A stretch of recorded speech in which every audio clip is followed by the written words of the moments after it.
BJP की governor से गुहार, महिलाएं कब तक सहेंगी अत्याचार।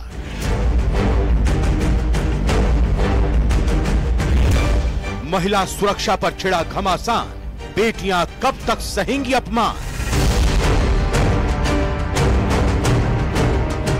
राज्यपाल ने लिखी चिट्ठी, क्या एक्शन लेगी सरकार। महिला सुरक्षा पर लड़ाई होनी है आर पार।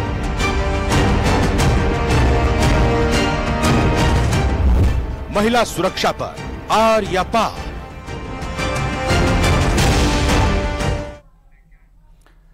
नमस्कार, वीकेंड की सबसे बड़ी डिबेट में आपका स्वागत। मैं हूं आपके साथ हेमंत कुमार। महिला सुरक्षा पर भाजपा ने एक बार फिर से प्रदेश की सरकार के खिलाफ मोर्चा खोल दिया है। बीजेपी ने प्रदेश में महिला अत्याचारों को लेकर राज्यपाल कलराज मिश्र को ज्ञापन दिया। बीजेपी मुख्यालय में लंबी बैठक के बाद एक डेलीगेशन नेता प्रतिपक्ष राजेंद्र राठौड़ की अगुवाई में राजभवन पहुंचा था और इस दौरान प्रदेश के तमाम दिग्गज भाजपा के नेता यहां पर मौजूद रहे। राज्यपाल कलराज मिश्र ने भाजपा के ज्ञापन पर संज्ञान लिया और सीएम अशोक गहलोत को पत्र लिखकर अपराध की घटनाओं पर तुरंत अंकुश लगाने के साथ ही कानून व्यवस्था बनाए रखने के लिए ठोस कार्रवाई करने के लिए कहा है। इसी के साथ ही सियासत प्रदेश की एक बार फिर से तेज हो गई, लेकिन अच्छी बात है कि महिला सुरक्षा को लेकर के बात हो रही है। आज हम भी महिलाओं की सुरक्षा को लेकर के बात करेंगे, महिला सुरक्षा पर आर पार, और इसको लेकर के हमारे साथ खास पैनल मौजूद हैं। सबसे पहले मैं परिचय करवा दूं, डॉक्टर अपूर्वा सिंह, प्रवक्ता भारतीय जनता पार्टी हमारे साथ हैं। प्रतीक सिंह, प्रवक्ता कांग्रेस पार्टी के हमारे साथ हैं, और साथ ही साथ डॉक्टर मिथिलेश जैमिनी हमारे साथ हैं, वरिष्ठ पत्रकार के तौर पर। शीना चौधरी हमारे साथ हैं, सामाजिक कार्यकर्ता के तौर पर। सभी का बहुत स्वागत है। मिथिलेश जी से शुरुआत करूंगा। मिथिलेश जी, महिलाओं को लेकर के एक बार फिर से घमासान है, एक बार फिर से चर्चाएं हैं और महिला अत्याचारों को लेकर लगातार सवाल उठते रहे सरकार पर। सरकार का जवाब यह होता रहा कि हमने एफआईआर जो है वो जरूरी कर दी और इसीलिए केसेस बढ़कर के सामने आए। लेकिन एक दूसरा पक्ष भी है और आज भारतीय जनता पार्टी की तरफ से राज्यपाल से मिलकर के मुलाकात करके ज्ञापन दिया गया। आप इसे कैसे देखते हैं? क्या वाकई बीजेपी महिला अत्याचारों को लेकर संवेदनशील है या फिर सियासी मोड है, पूरा चुनाव आने हैं इसलिए अपने अपने तरीके से मुद्दे उठाए जा रहे हैं? देखिए हेमंत जी, हमारे डेमोक्रेसी की एक खूबी है कि जब चुनाव सिर पर होते हैं तो जिसका सबसे ज्यादा वोट बैंक होता है उसके मुद्दे हमारे दिमागों पे, दिलों पर तैरने लगता है उनका भला करने का टाइम हो गया। आज बीजेपी और कांग्रेस ने दो बड़े वोट बैंक को टटोला। एक किसान मुख्यमंत्री से मिले और दूसरे किसान भाजपा कार्यालय में पहुंचे। और इसी तरह महिलाओं का जो मुद्दा, वो निश्चित रूप से प्रतापगढ़ के पीपलकूट में जो घटना हुई है वो हम सबको शर्मसार करने वाली है कि दो बच्चियां जो 4 तारीख को थाने में एफआईआर लिखाती हैं और 6 तारीख को उनको ले जाते हैं, लेकिन 7 को घर से लड़कियों को उठा के ले जाते हैं। ये निश्चित रूप से राजस्थान की लॉ एंड ऑर्डर सिचुएशन के लिए बहुत शर्मसार करने वाली घटना है।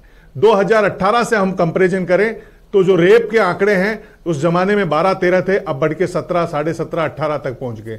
तो हम दूसरे राज्यों से भले एनसीआरबी के आंकड़ों से करके जनता को भ्रमित कर लें, लेकिन सच्चाई में कहीं न कहीं लॉ एंड ऑर्डर की सिचुएशन खराब है। आज जयपुर में एक होटल से निकली एक महिला को, जो ब्राजील की है, उसको छेड़छाड़ कर दिया गया। इससे पहले हमने देखा कि एक बच्ची का सिर कुचल दिया जाता है पत्थरों से। तो ये जो घटनाएं हैं, चाहे खाजूवाला की घटना हो, चाहे करौली की घटना हो, ये जो महिलाओं के साथ जो जघन्य अपराध, या प्रतापगढ़ में पहले मणिपुर जैसी एक जघन्य हत्या हुई, ये कहीं न कहीं हमको सोचने के लिए मजबूर करती है। अब इसमें यह सही बात है कि भाजपा की जो महिला विंग है वो इस मामले में बड़ी तेज है। जो राजसमंद की सांसद है दिया कुमारी, वो इस मुद्दे को लेकर बार बार सरकार को घेरती रही है, चाहे करौली वाला मुद्दा हुआ हो, चाहे खाजू वाला मुद्दा हुआ हो, चाहे ये हुआ हो। और दिया कुमारी की आत्मा आहत होती है। उन्होंने एक बार पर्सनल इंटरव्यू में भी कहा था कि राजस्थान की किसी भी महिला के साथ, अबला के साथ या कुछ भी होता है तो मुझे लगता है कि अन्याय हो रहा है। और हमारे यहाँ रामायण में कहा गया है, कान करे अबला प्रबल, कान समुद्र सुखाए। इन अबलाओं को क्यों हल्का मान रहे हैं? हम ठीक है आरक्षण देने की बात कर रहे हैं एक तरफ, और दूसरी तरफ हम उनकी जान माल की सुरक्षा नहीं कर पा रहे। अगर हम बात करेंगे, मध्य प्रदेश से कंपैरिजन करेंगे, अरे भाई राजस्थान के आप 2018 से आंकड़े तय करिए ना।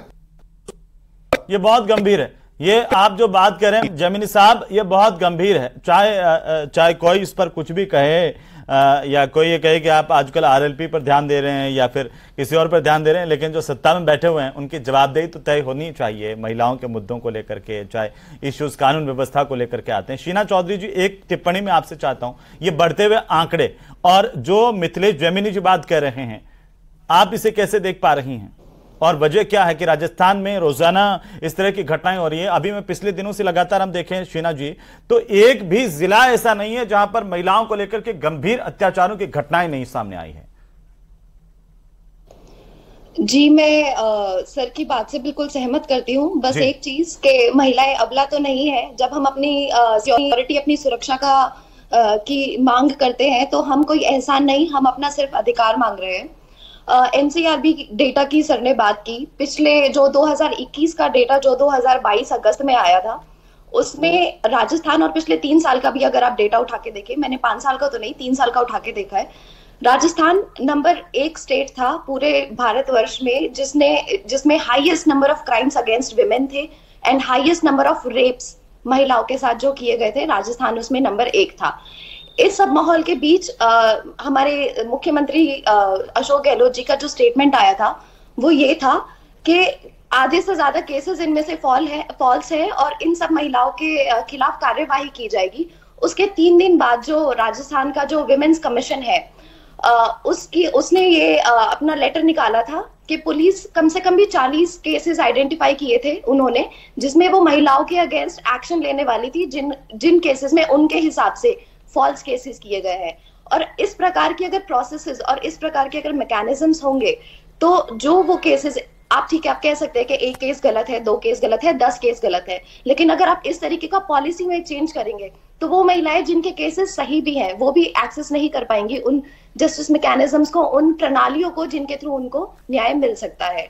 तो आप उन 40 केसेस को ठीक करने के लिए आप पूरी की पूरी जितनी भी राजस्थान की महिलाएं हैं उनको आप ये संदेश दे रहे हैं कि अगर आपको सवाल किया जाएगा, आप अगर विक्टिम है तो आपको सवाल किया जाएगा, आपसे पूछा जाएगा कि ये केस सच है या नहीं है। इतना ड्यू डिलिजेंस तो मैकेनिज्म को करना चाहिए, पुलिस को करना चाहिए, ना कि महिला से सवाल पूछा जाना चाहिए। ये शीना जी बहुत गंभीर बात है कि सबसे ज्यादा रेप और सबसे ज्यादा हत्या के मामले लगातार पिछले 3 साल में राजस्थान में हुए, लेकिन उसके बावजूद एक राजस्थान के ही मंत्री विधानसभा में भी कहते हैं कि क्या हो गया, मर्दों का प्रदेश है, जिसको लेकर के भी लगातार भारतीय जनता पार्टी आक्रामक रही है। डॉक्टर अपूर्वा सिंह, आपकी एक टिप्पणी और उसके बाद में प्रतीक जी से इन सवालों के जवाब लूंगा। आखिरकार बढ़ती हुई रेप की घटनाएं, हत्या की घटनाएं, महिलाओं पर अत्याचार और आपका बीजेपी का एक ज्ञापन देना, राज्यपाल का चिट्ठी लिखना, ये राजनीति नहीं है कि आप इस दौरान जब चुनाव सर पर हैं? देखिए हेमंत जी, बेशक हम लोग एक राजनीतिक दल हैं, मगर हम लोगों की जो सोच है वो हमेशा राजनीतिक सोच से ऊपर रही है। देखा नहीं जाता, मन भारी हो जाता है, आंखें नम हो जाती हैं।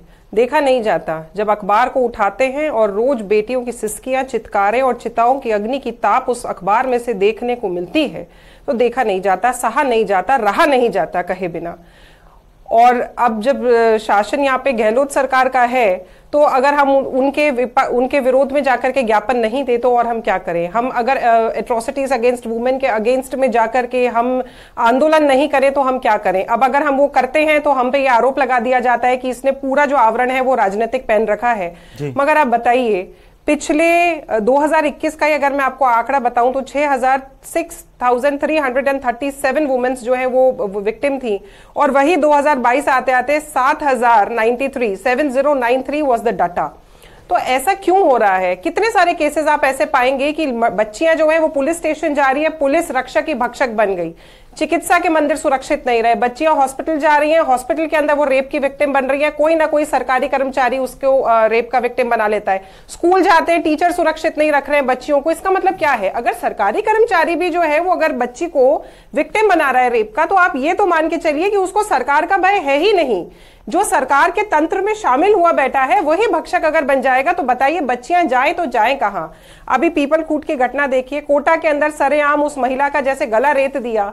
मैं कहती हूं समाज भी जाने कहां सो गया था, कोई उस महिला को बचाने तक नहीं आया। आज जो हमने ज्ञापन दिया है उसके अंदर 12 विभत्स घटनाओं का जो है वो हमने उल्लेख किया है जो पिछले 48 घंटे में घटी है। मुझे बताइए 4.25 साल से ये कौन सी गुड गवर्नेंस है? अब अगर इनसे जरा सा भी कोई प्रश्न उठाएगा तो ये हवाला दे देंगे एमपी का, हवाला दे देंगे यूपी का, मगर इनसे ये भी कोई पूछ ले, क्योंकि मुझे पता है प्रतीक जी की जैसे ही बारी आएगी ये कहेंगे साहब यूपी का डाटा उठा लो, मणिपुर उठा लो। मगर ये भी जान लें कि राजस्थान की जो जनसंख्या है वो 7 करोड़ है और यूपी की उस तीन गुना से ज्यादा है। यूपी 24 करोड़ पार कर चुका है।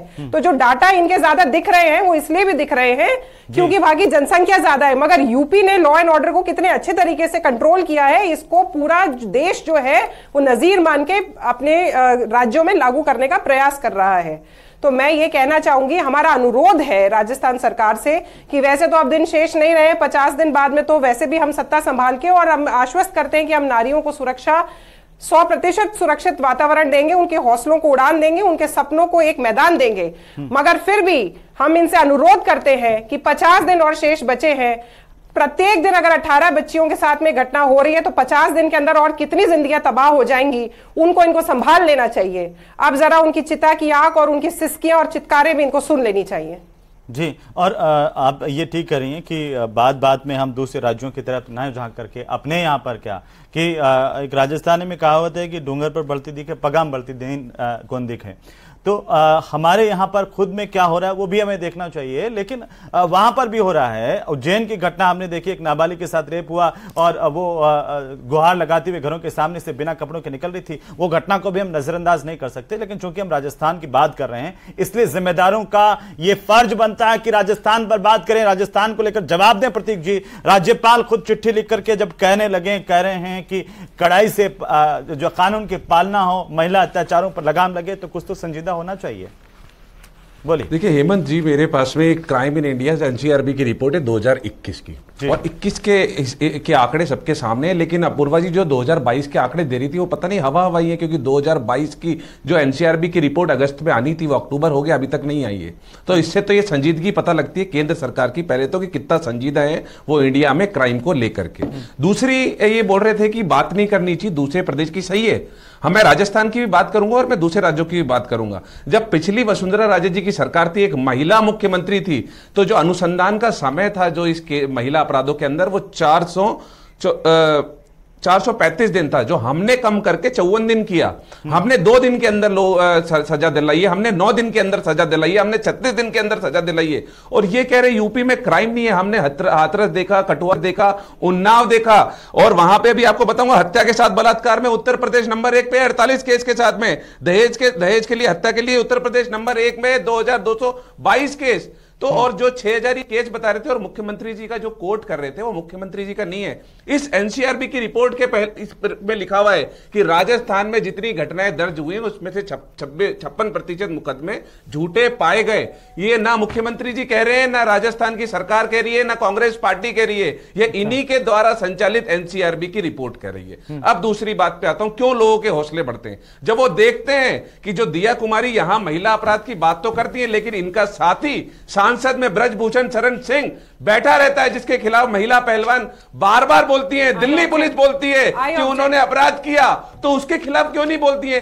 एक ज्ञापन जाकर के राष्ट्रपति को भी दिया थी, एक ज्ञापन जाकर के लोकसभा अध्यक्ष को भी दिया थी। जब हरियाणा के अंदर संदीप सिंह मंत्री बना रहता है तब यह लगता है लोगों को कि ये किसी का कुछ नहीं होने वाला। लेकिन राजस्थान की सरकार, आपके चैनल पे कह करके जा रहा हूं, हमने 100% जो भी आरोपी है उनको पकड़ा है, उनके खिलाफ कार्रवाई की है। और राजस्थान के अंदर मात्र पिछली सरकार में 30% केस पेंडिंग थे, आज मात्र 5% केस पेंडिंग बचे। मैं आपको रोकना तो नहीं चाहता, लेकिन मुझको रोकना पड़ेगा। अभी मिथिलेश जी जिक्र कर रहे थे 2 बच्चियां जो आकर के शिकायत करती है, उनके साथ छेड़छाड़ होती है, मारपीट होती है और शिकायत करती है, थाने में कुछ नहीं होता। अब वो भी मामला आप झूठा करार दे देंगे और उनको सुसाइड करना पड़ जाता है। क्या उसकी जिम्मेदारी आप नहीं लेंगे? क्या एक दलित बेटी के साथ सरेआम अपराध होता है, उसको उसका रेप कर दिया जाता है, भट्टी में जला दिया जाता है, उसकी जिम्मेदारी आप नहीं लेंगे? आप ये कह देंगे आसानी के साथ में? अपराध की बिल्कुल लेंगे। और ये जितने महिला के खिलाफ अपराध होते हैं वो समाज, और आपको इसमें शर्म भी नहीं आएगी कि हम ये कहेंगे कि मध्य प्रदेश में ये हो रहा है, तो क्या हम अपने राजस्थान में भी ये होने की छूट दे दें? नहीं, ये हो रहा है, उसका मैंने पहले ही कहा। मैंने उज्जैन की घटना का जिक्र किया, मैंने उज्जैन की घटना का जिक्र किया आपके सामने। मैंने कहा वो घटना भी निंदनीय है, लेकिन आपको यह भी कहना चाहिए कि यहां पर भी अगर होता है तो निंदनीय और जिम्मेदारी आपको लेनी चाहिए। देश की संसद जहां पर कानून बनते हैं वहां पे ब्रजभूषण शरण सिंह जैसा बैठा हुआ है, तो वहां शर्मसार नहीं होती बीजेपी? वहां मोदी जी शर्मसार नहीं होते क्या? वहां भाजपा शर्मसार नहीं होती? जब हरियाणा के अंदर संदीप सिंह आज ही मंत्री बना रहता है। नहीं, तो आपके यहाँ पर भी तो है। आपने एक विधायक जो इनके समर्थक विधायक है, उनके पति जो है वो रेप और हत्या के मामले में जेल में है, उनसे तो मंत्रिमंडल इनसे नहीं छीना गया। क्यों नहीं छीना गया? ये भी जवाब दे राजस्थान में। कांग्रेस का कोई नेता नहीं है, दूसरी महिला है, महिला विधायक है, आप जाकर के देखिए। प्रतीक जी आपको आप जाकर के देखिए। दूसरी बात मोदी के पीछे प्रतीक जी एक मिनट, बहुत एथिकल बात उठाना चाहूंगी।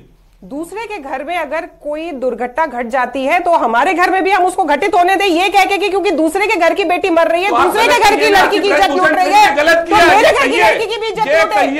मैं आप दोनों से सहमत नहीं।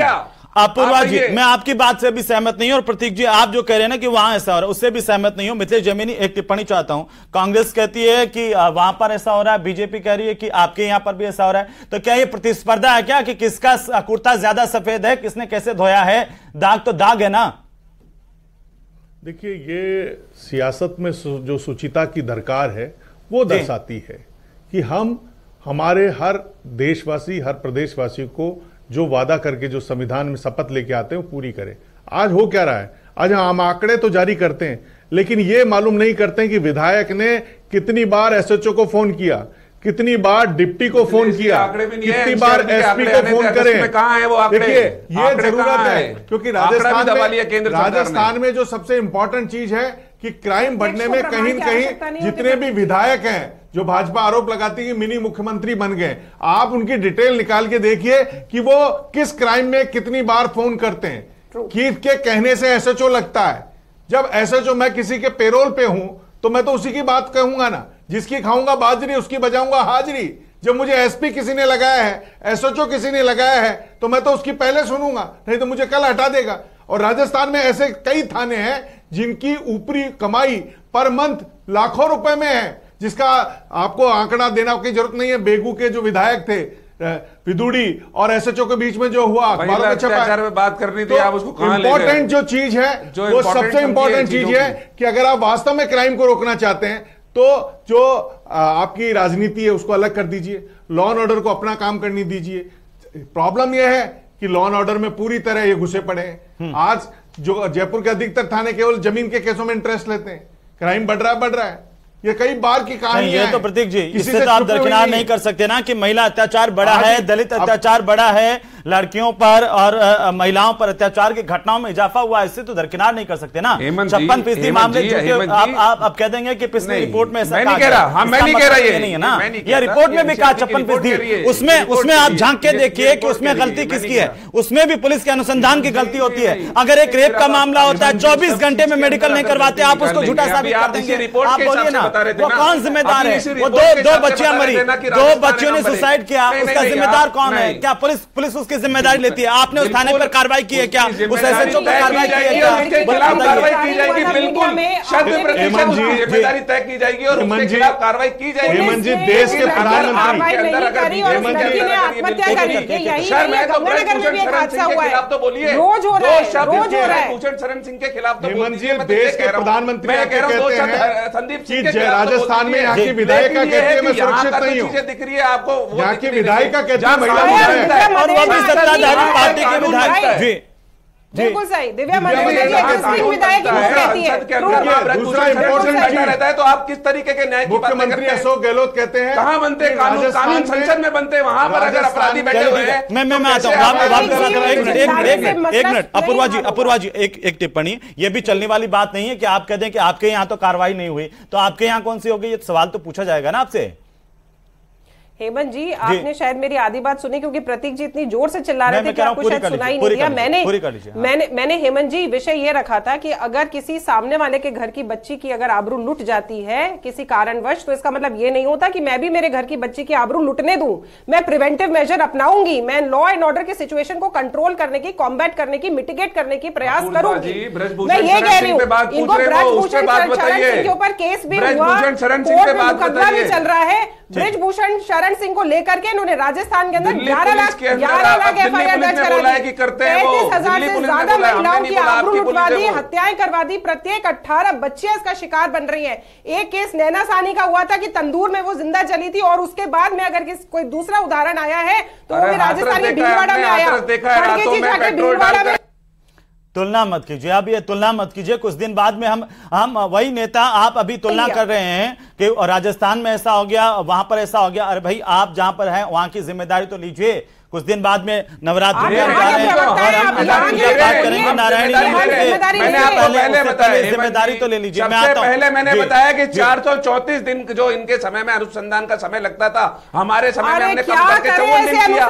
ये बताइए, हमने पहले कार्रवाई करने की बातें करी, लेकिन ये छोटी बातें करते हैं। यहाँ पर एक मिनट शीना चौधरी जी, आखिर आपको क्या लगता है क्यों रोक नहीं लग पा रही है महिला अत्याचारों पर, और जो छात्राओं के खिलाफ अत्याचार हो रहे हैं, रेप हो रहे हैं, उन पर रोक क्यों नहीं लग पा रही है? सरकार तो कह रही है कि हम FIR भी जो है अब वो जरूरी कर दी है, हम अनुसंधान का समय घटा दिया है, सजा का समय भी घटा है, रोक क्यों नहीं लग पा रही? वजह क्या है? जी, मैं यहाँ पे 2-3 चीजें कवर करना चाहूंगी। अंग्रेजी में एक शब्द होता है व्हाट अबाउटरी। अब व्हाट अबाउटरी का मतलब ये होता है कि जब आपके ऊपर कोई चीज आती है तो आप दूसरी तरफ उंगली करने लगते हैं और बोलते हैं पर उस बारे में क्या, और उस बारे में क्या, और इस बारे में क्या। इस डिबेट में भी वही हो रहा है कि जब हम सरकार के ऊपर अकाउंटेबिलिटी लेके आ रहे हैं तो आप ये बोल रहे हैं अरे पर उत्तर प्रदेश को देखिए, मध्य प्रदेश को देखिए, अरे आप अपने राजस्थान को भी तो देखिए ना। आप राजस्थान के मुख्यमंत्री हैं, हम राजस्थान के मुख्यमंत्री से सवाल कर रहे हैं। हमें MP के सवाल उठाने होंगे तो MP के मुख्यमंत्री से सवाल उठाएंगे। आप दूसरों के घर में क्यों झांक रहे हैं? आप अपने घर में देखिए, पहली चीज। दूसरी चीज, आप ये बोल रहे हैं कि 56% केसेस जो है वो फॉल्स है। आप ये मान के चलिए कि अगर कोई महिला इस मेंटल बैरियर को क्रॉस करके आ रही है कि मुझे जाकर एक रिपोर्ट अपनी लिखवानी है, आप सोच सकते हैं कितना मेंटल प्रेशर होगा उस महिला के ऊपर कि मैं अपनी सामाजिक शर्म जो सो कॉल्ड सोसाइटी ने उसके अंदर भरी हुई है, ये एक्सेप्ट करना कि हाँ मेरे साथ हिंसा हुई है, मैं हिंसा का शिकार हुई हूँ। वो हिंसा करने वाला बाहर का भी इंसान हो सकता है और घर का भी इंसान हो सकता है। अगर वो बाहर का इंसान है तो शायद थोड़ा आसान हो जाता है अगर परिवार का सपोर्ट मिले तो, और अगर नहीं मिले और इंसान भी अगर घर का ही है तो जितना मेंटल प्रेशर होता है उसको वो केस वापस लेने का ना, जो टाइम उस दौरान निकल जाता है, जो जिस तरीके का हैरेसमेंट होता है घर में सभी के द्वारा कि ये केस वापस ले लो, और उस केस में उस मामले में अगर वो जाकर बोलती है कि हाँ ये केस फॉल्स था, ऐसा कुछ नहीं है, मेरी गलती थी, तो आप तो उसको भी फिर ये मानेंगे कि तो उस 56% में, हाँ दबाव में आकर उस 56% में ही उस केस की आप गिनती करेंगे। लेकिन ऐसा तो नहीं है, ऐसा होता है ग्रामीण इलाकों में, एब्सोल्यूट टर्म्स में ऐसा होता है, ऐसा बिल्कुल ग्रामीण क्या ऐसा शहरी इलाकों में होता है। आप डेटा को एब्सोल्यूट टर्म्स में नहीं ले सकते हैं। आपको कभी भी कोई भी नंबर दिया जाता है, आप उसको उसके सामाजिक कॉन्टेक्स्ट में, उसके इकोनॉमिक कॉन्टेक्स्ट में, उसके हर एक पॉसिबल कॉन्टेक्स्ट में उसको देखने की कोशिश करते हैं। आप ये नहीं कह सकते जैसे उन्होंने कहा कि आप ही का NCRB डेटा कह रहे हैं, वो हमारा NCRB डेटा है, लेकिन प्लीज उसको अपनी जिम्मेदारी से पल्ला झाड़ने के लिए इस्तेमाल ना कीजिए, उससे अपने आप को और अकाउंटेबल बनाइए।